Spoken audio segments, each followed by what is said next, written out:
მოგესალმებით და განვიხილოთ ერთ-ერთი საინტერესო არქივატორი, რომელსაც WinRAR-ში ქვია და ალბათ იცით, რომ ძალიან ბევრი გამოიყენებს, ყოველ შემთხვევაში, საკმაოდ პოპულარულია დღესდღეობით. კარგი, ეს ძალიან კარგი, მაგრამ საერთოდ შეიძლება მისი გადმოწერა. მისი გადმოწერა შეიძლება ნებისმიერი ქართული საიტიდან, ნებისმიერი უცხოური საიტიდან, ალბათ ნებისმიერი პროგრამული საიტზე დევს, მაგრამ აქვს თავისი მშვენიერი ვებგვერდი, ეს არის rarlab.com, რომელიც ახლა ვიმყოფებით და შესაძლებელია სწორედ აქედან გადმოწეროთ ჩვენ საკმაოდ სტაბილური და რასტოვარია კარგი ვერსია. მივცეთ აი ამ rarlab.com-ზე შევალ და მე დაუნლოდ განყოფილებაში მაქვს მინდა 64 ბიტიანი, მინდა 32 ბიტიანი, რაც თავარი ლიცენზია არის თრი, ანუ ვადაგაზდის, მაგრამ ეს იმას ანიშნავს, რომ ჩვენი მისი ამოარქივებას ვერ შეძლებს ვერასდროს, ამოარქივებას ის ყოველთვის გააკეთებს, უბრალოდ გარკვეულ პროგრამებზე არ ექნება ვადა, თუ არ გადავიხდით ფულს, მაგრამ WinRAR-ზე ხარ მგონია ვინმე ხარჯავდეს თანხას, იმიტომ რომ ძირითადად მან მისი საქმიანობა ამოარქივებაა, დანარჩენში ასეთ ვისი არ ვიყენებთ, მაგ საკმაოდ სხვა ფუნქციების გააჩნია, მოკლედ განვიხილავ ხა რამოდენიმე მათგანს, მაგრამ ყველაფერს რა თქმა უნდა ვერ გავაკეთებთ, იმიტომ რომ დროში გავიწელებით. მოკლედ, აქ არის ენების პაკეტი და ამ ენების პაკეტს ყოველთვის შემნიშნე, რომ აქვს ქართული ენა და საინტერესოა ნამდვილად იქნება თუ არა ქართული ენაზე. მივცეთ ჯორჯიან 32 ბიტიანი, იმიტომ რომ 32 ბიტიანია ძალიან პატარაა მეგაბაიტი და რაღაცა, ამიტომ მისი გადმოწერაც პრობლემა არ იქნებოდა. ეხლა ვნახოთ თუ რას წარმოადგენს ის, დავშუცდებს. საინტერესოა, ხა ენა უნდა მაჩვენოს არის თუ არა ის ნამდვილად ქართული ენაში. ხოსაც WinRAR-ი გამოგვადგება ძალიან ბევრ რაღაცაში, მაგალითისთვის, არის ქართულად, ძალიან საინტერესოა. ეს ესე იგი შექმნილა 2012 წელს. ხო, იმიტომ რომ ადრე მე არ მახსოვდა ეს რომ ქართული ენის პაკეტი იყო. ძალიან კარგი. ინსტალაციას მივცეთ და დავაყენოთ. ეხლა რაც შეეხება აი აქ გარკვეულ პარამეტრებს. ყოველთვის მე არ დამჭირებია ქართული ენის პაკეტი, თორე შეიძლება ადრეს იყო. მოკლედ, ISO პირველი რაც ჩვენ გვაქვს და ასევე კასკადური მენიუ, ანუ კონტექსტური მენიუ. ესე იგი საქმე რაშია, მაგალითად ISO-ს მითითების შემთხვევაში, როდესაც მოგეხსენება თამაშები და იგივე დაუშვათ დისკები, არის გადმოდის ISO ფორმატით, როდესაც გჭირდება და თუ მას გვინდა რომ გავხსნა კომპიუტერში, აუცილებელია მეყენოს Diamond Tools-ი პროგრამა. მე ამ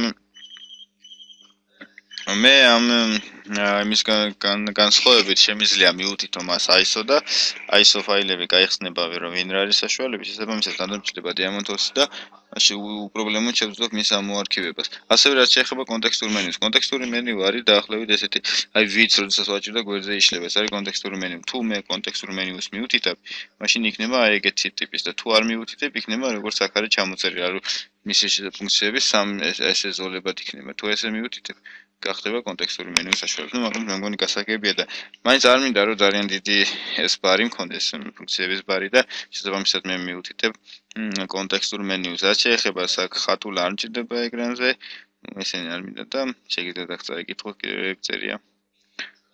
ვაწერ, ოკეი და დასრულებ. კარგი, ეს ფაილი აღარ მჭირდება, რა თქმა უნდა, ჩვეულებრივ გაგვიხსნა, მოდი ახლა ვნახოთ. რა არის ჩვენი WinRAR-ი. მაგალითისთვის გვჭირდება ავიღოთ რაღაც ფაილი.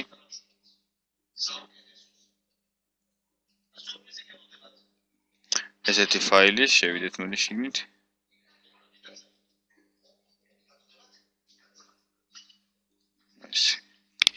და გავხსნათ კიდევ რამოდენიმე ფაილები.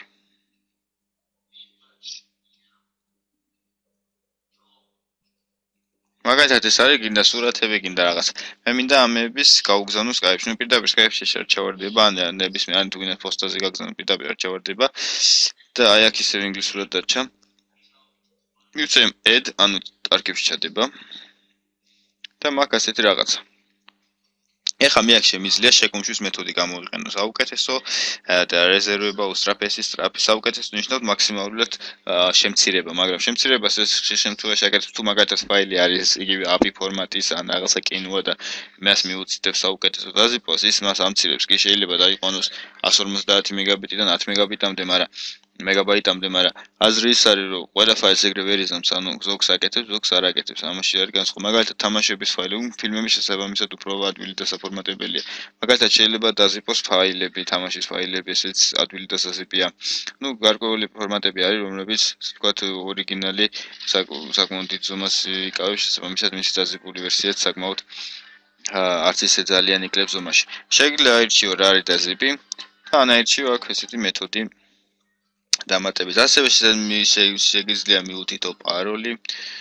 პაროლი აქ პაროლს ასაც წაწერ, მაგალითად ჩავწეროთ 1 ან 1 2 3 და 1 2 3. კარგი, მივცეთ პაროლი დამახსოვრებულია. აქ რაღაც პარამეტრები აქვს, ეხლა დასამატებელი ფაილი ჩემ შემთხვევაში მეთითებულია 5 ფაილი და აქ ყველა იქნება ჩამოთვლილი. შეგიძლიათ ეს ხელით შეიყვანოთ. მე მგონი ქართულია და მე მგონი ამასთან ეხლა პრობლემა არ გვექნება. მასთან მუშაობისას და ყველაფერი ოკეი. შეიგუმშა, გაიგუმშა, რაღაცა გაკეთდა ეს ყველაფერი. შეიქმნა 273 ბაიტის მქონე ფაილი და ეხლა უკვე მივიწყებთ მის ამოარქივებას, როდესაც იმდენიმე ფაილს ამოვწერ, ესეთი მარჯვენა ღილაკის საშუალებით. ამოვარქივოთ. გაიხსნა ესეთი რაღაც. ამას ახლა პაროლი უნდა გაეკეთებინა, მოდი აბა. პაროლი არ დაადო, შეიძლება იმიტომ არ ადებს, რომ ასე ვთქვათ, შეიძლება იმიტომ არ დაადო, ასე ვთქვათ, სასტელი ვერსია, ან შეიძლება რაღაც კონკრეტულად აი ამ ფაილს აქვს, ჩემ ფაილს აქვს დარღვა.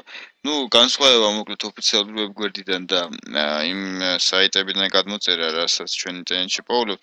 შეიძლება არც არაფერი არ იყოს, მაგრამ შეიძლება იყოს ერთადერთი ლიცენზია. ეს არის უფასო ლიცენზიით, როგორც ხედავ. წერია, ანუ free ეს არის. და ბოლოს free-ც არის ეგერ. ეს არაფერი, ეს არ გამოგვადგება, მოკლედ trial-ს გადმოწერა შეგიძლიათ ოფიციალური ვერსია გადმოწეროთ, ის გასაგებთ უკეთი მუშაობს, რა თქმა უნდა. თუ ვიშოვით, თუ ვერ ვიშოვით, მარტო ამოარქივებისთვის და თუ სხვა რაღაცას არ ვიყენებთ, ძალიან კარგია. მაშინ სასტელი ვერსია და თუ დავუშვათ მაინც და მაინც პაროლის დადება გვინდა ფაილზე არსებობს, მაგისთვის ძალიან უფასო და მარტივი სხვა არქივატორებიც, რომლებიც ამას გაცილებით უკეთესად აკეთებენ, ვიდრე დავუშვათ იგივე WinRAR-ი გააკეთებ და თუ გავიტვალისწინებ იმას, რომ WinRAR-ის კოდის გასატეხი ძალიან ბევრი პროგრამა არის, რომლებიც ამაზე მუშაობენ, ხოლო სხვა შედარებით უცნობი პაროლის დამდები გაცილებით ეფექტურია ამ შემთხვევაში. კარგი, მოკლედ სულ ეს იყო, რაც WinRAR-ზე შეიძლება დამატებებზე მეთქვა. იქა ენის პაკეტი ქართულია და შესაბამისად მე მგონი გაგვიადგება მასთან მუშაობა. გისურვებთ წარმატებას.